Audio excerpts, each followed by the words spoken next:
Bom dia, estamos começando o nosso programa Bem Viver. Hoje, Jofre Neto entrevista Dr. Paulo Pereira. Segundas-feiras é dia privilegiado.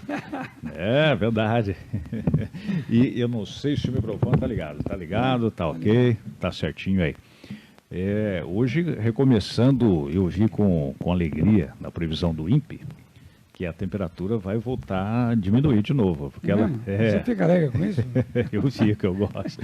No final da semana passada, a previsão era que iria subir no sábado, ia subindo até chegar no sábado, domingo, ter um topo. E de fato teve, né? Agora ela previu que vai cair. No sábado que vem vai ter uma diferença para hoje de 6 graus. Olha só que bacana. Hoje eu adoro usar bermuda. Ainda bem que nem todos gostam do azul, né? Há quem goste do vermelho e do amarelo também. Sim, né? claro. Muito bem.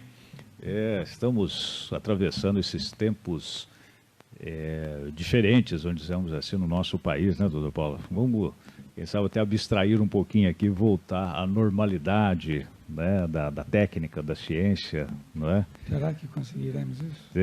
Deus queira. Ontem o Jânio de Freitas usou uma expressão na coluna dele que eu achei chocante, mas realidade, né? Falando desse tempo agônicos do país, né, em que nós estamos em fases terminais, eu acho que terminais não, mas do país, desse retrocesso democrático, esses abalos. A gente costumava falar no jornal, e temos ainda no meu jornal lá às 7h30, o tranco do dia. Cada dia vem uma notícia mais maluca, não é? Assustadora, do ponto de vista político. Cada dia uma crise. Cada dia uma crise, não é? Há quem goste disso. Bom, eu recebi um convite seu de uma palestra importantíssima na PM, não é? Associação Paulista de Medicina. Associação Paulista de Medicina. Com Associação de Pais e Mestres. A PM, isso, não, essa é medicina. Medicina. De medicina. E o tema era sobre os avanços da tecnologia para a medicina, não é isso? Exato. Telemedicina, não é? Exato. O que se destaca disso, doutor Paulo? Bom, o destaque disso é simplesmente colocar para todo mundo, para toda... A criança que está nascendo hoje não sabe que não havia informática.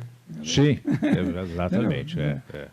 Eu costumo contar a história. Eu acho que vou começar contando essa história. Boa.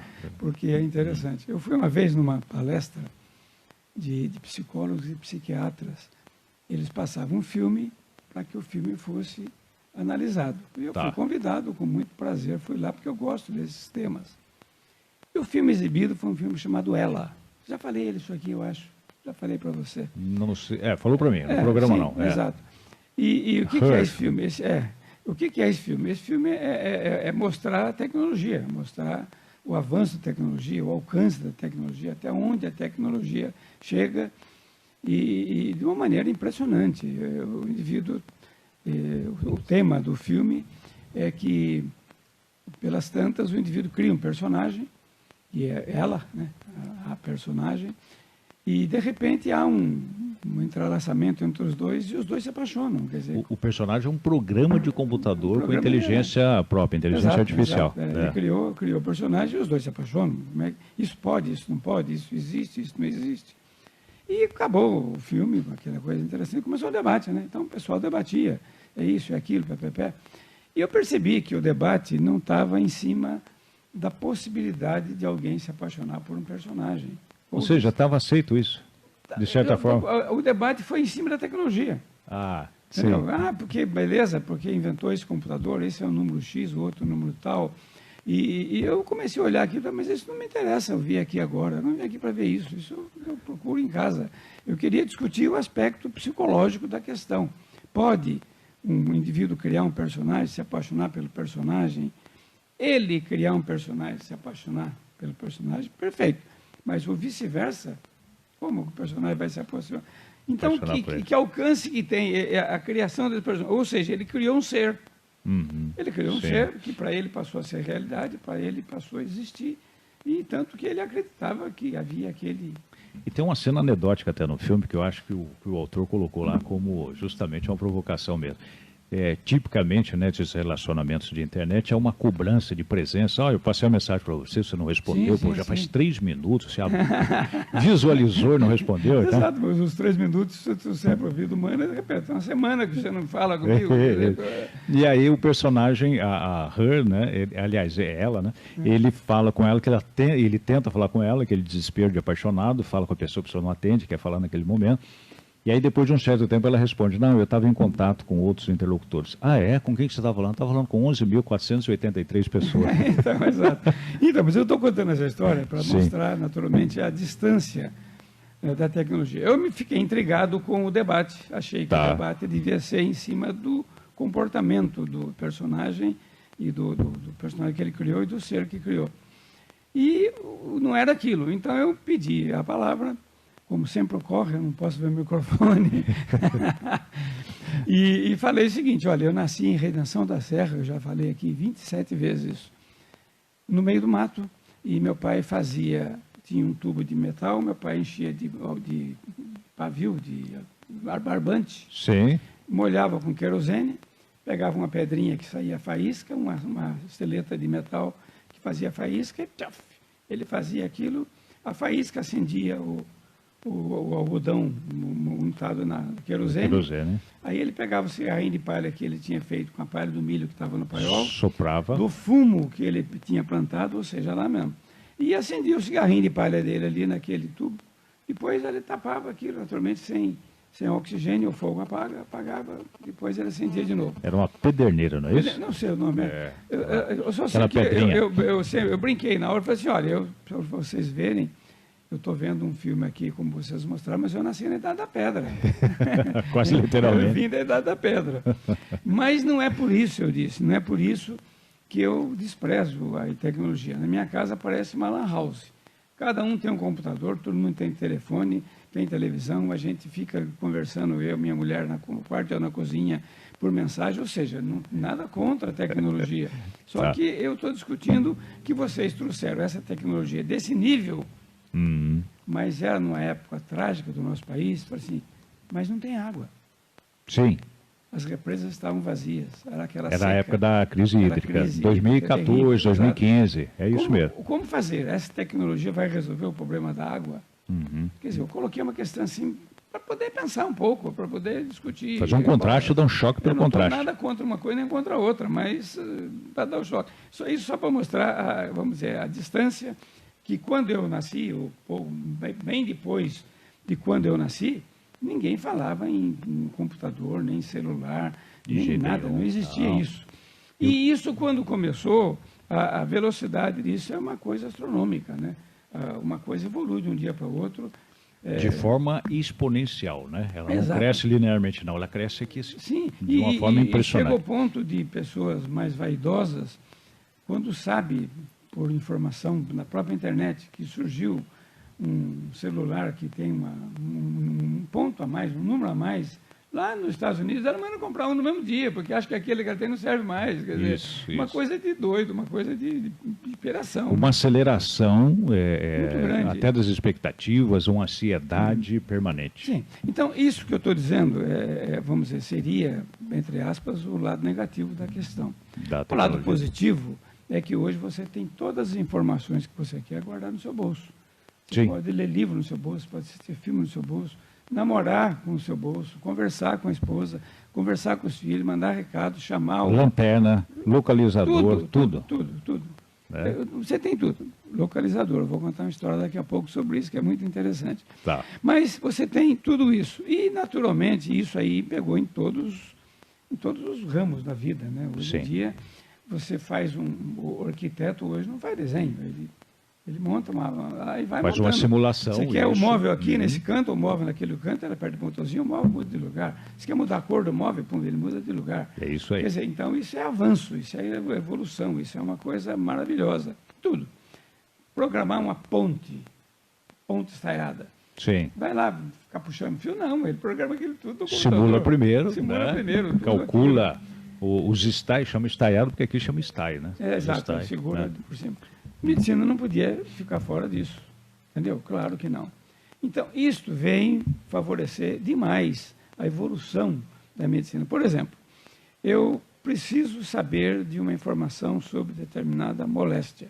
Na mesma hora eu aciono e aquilo me dá a informação. Um cirurgião está operando um doente e, de repente, ele se sente uma dificuldade naquele momento. Há uma complicação, há uma anomalia que não era vista por ele.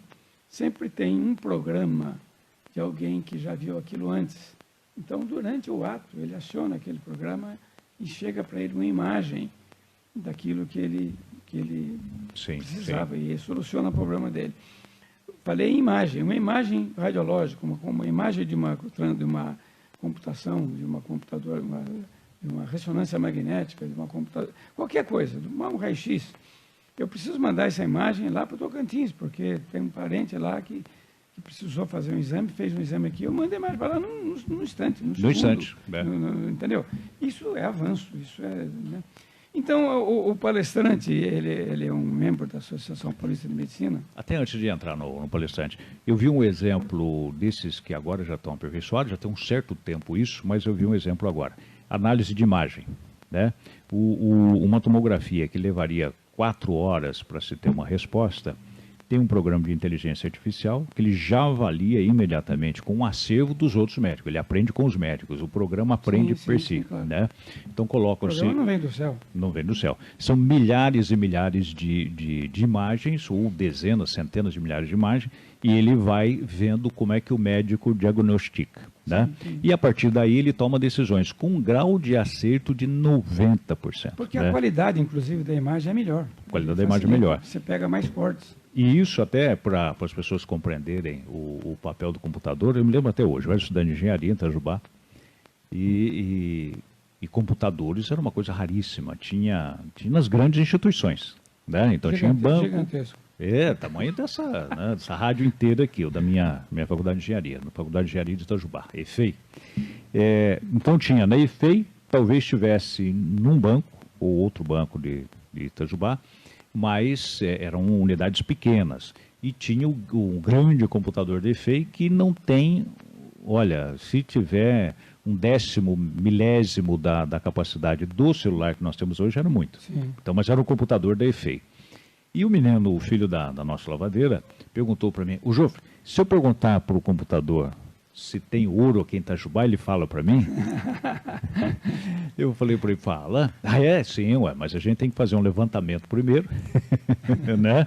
Levanta a cidade inteira, vê onde é que tem, se tiver. Mas aí todo mundo procurando ouro por lá. Aí a gente conta para o computador, aí depois, quando você perguntar, ele responde, mas então não tem graça. É garimpar pelo computador. Então não tem graça, porque ele imaginava que o computador per si tivesse um conhecimento. Não. É só uma máquina que você o alimenta com milhões, e agora literalmente milhões de informações, e ele começa a tomar decisões. Então, mas veja bem, a gente discutiu aí chegou lá. A palestra teve mais ou menos uns 50 minutos e teve outros 50 minutos de discussão, de debate, muito interessante. Quais conclusões? Então, o palestrante tem um painel que ele mostra os pontos onde o assunto tem que ser discutido. Por exemplo, conferência médica é um ponto positivo. Cirurgia à distância, um ponto positivo. Tem uns 10 pontos positivos. Aí ele botou em primeiro lugar aqui a consulta médica. Certo? Aí esse aqui é uma coisa separada. Por quê? Porque a consulta médica, o médico e o paciente, para se chegar a uma conclusão do que aquele paciente tem, não dá para fazer no computador. Porque uma consulta médica, você tem o cheiro, você tem a informação, você tem a visão do doente, a cor da pele, a cor dos olhos, a reação, a consistência da pele, a reação do paciente. Isso tudo não tem como o computador fazer. Isso tem que ser feito pelo médico. Porque é a pessoa que sabe medicina. O computador não sabe medicina, o computador reproduz aquilo que puser nele. Se você puser uma coisa errada, ele vai responder errado. É isso aí. Certo? Então, a minha contestação lá no dia da reunião foi a seguinte. Eu recebo um doente no meu consultório que concluiu, porque consultou a internet, porque viu tudo quanto era programa na internet, que ele tinha essa doença. Tá. Ele já chega com o diagnóstico, ele vem autodiagnóstico. convicto de que ele tem aquilo. E ele vem desesperado porque numa consulta, disseram para ele que aquilo pode ser muito grave, que aquilo pode ser mortal, que aquilo pode ser um câncer. Certo? Então ele vem certo de que ele está com uma doença grave, que ele está com câncer, ou quem sabe lá, ou vai infartar, ou vai ter um derrame cerebral. E ele quer que eu confirme aquilo. Para poder, preciso confirmar, porque eu preciso tratar. Então, o computador não filtra. Tá. Se ele disser para o computador que ele tem aquilo, o computador vai aceitar, porque ele disse que tem. Ué. Precisa o médico filtrar aquilo. O médico fala, espera um pouquinho, você tem, não é isso. Vai examinar o seu quadro, vamos ver o seu sintoma, vamos ver a sua história, vamos ver o seu exame físico, vamos ver os seus exames complementares, para a gente concluir que você tem determinada doença, que a gente vai concluir o que é, mas com muita certeza não é isso que você está dizendo. Porque, por exemplo, um câncer normalmente aparece, o indivíduo tem dor, o indivíduo emagrece, o indivíduo fica fraco, e ele devia estar jogando saúde, certo? Mas ele teve uma dor qualquer, por qualquer contratura muscular, para ele que está assustado, que está apavorado, que consulta o computador todo dia, aquilo já é um câncer. Já é uma confirmação. Já é uma confirmação. Então, esta parte, esse primeiro contato, não tem como o computador fazer. Substituir. Então, tem que ter a consulta. E tem outra coisa, que aí vem o lado profissional. Se tirar o médico dessa história, se tudo for feito só com os programas, acaba uma classe. Sim. Desaparece a medicina, não tem mais ninguém. Porque um médico pode fazer o trabalho de 100 outros. De 100 outros, sim. Entendeu? Isso desaparece. Então, qual é a conclusão? A Associação Paulista de Medicina, juntamente com a AMB, naturalmente, está fazendo... AMB é a Associação Médica Brasileira. Está fazendo, ordenando isso juridicamente e programando isso. Entendeu? Então, para uma operadora de saúde usar determinada coisa, ela tem que ter esses e esses quesitos.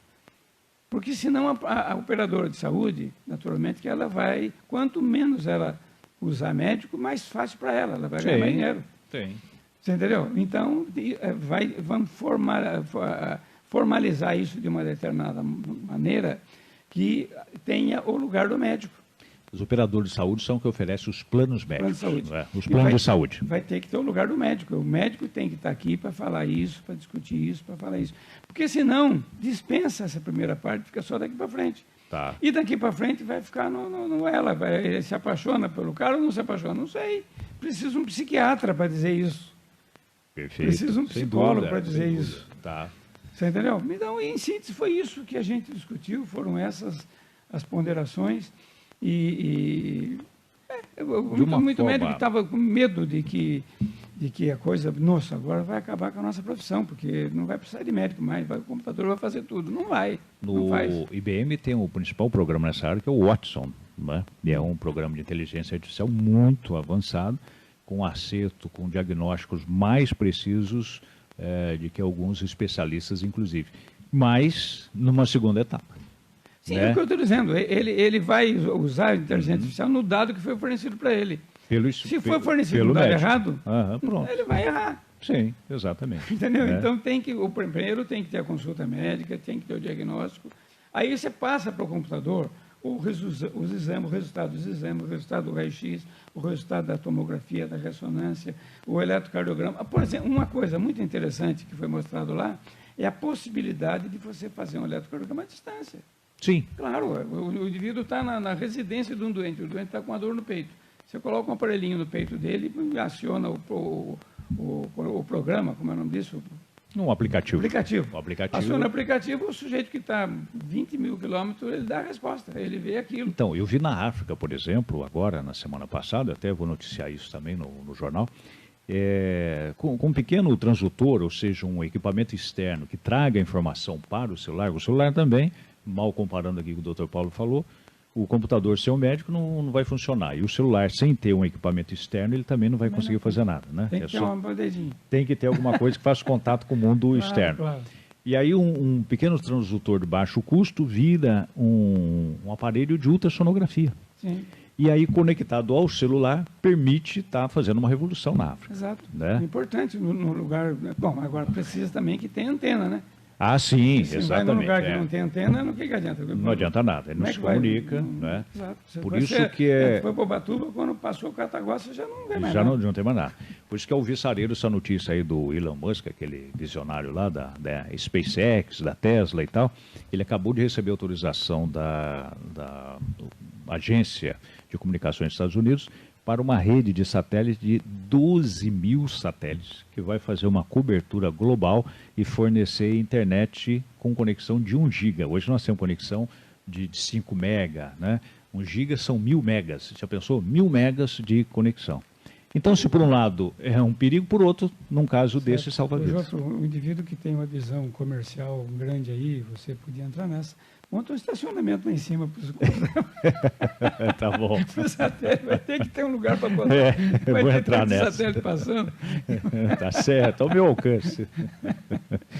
Então, só esse equilíbrio, aliás, que precisa ter, que as pessoas ficam iludidas. Né? Eu lembro de um filme do Mazzaropi, em que a personagem, a mulher dele, estava muito entusiasmada, né, com o sujeito, falando, você tá se iludindo com propaganda. Né? Ela não pode se iludir com essa propaganda, achando que tudo vai ser resolvido com uma maquininha, substituindo o ser humano. Né? Deixa eu contar para você a história do sinalizador.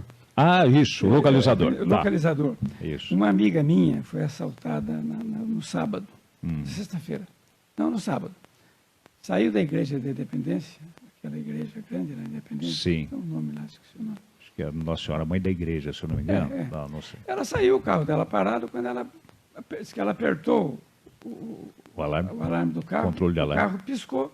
Quando o carro piscou, um carro que estava parado lá veio e encostou. Ela pensou, pô, o cara está com pressa, querendo usar minha vaga. Né?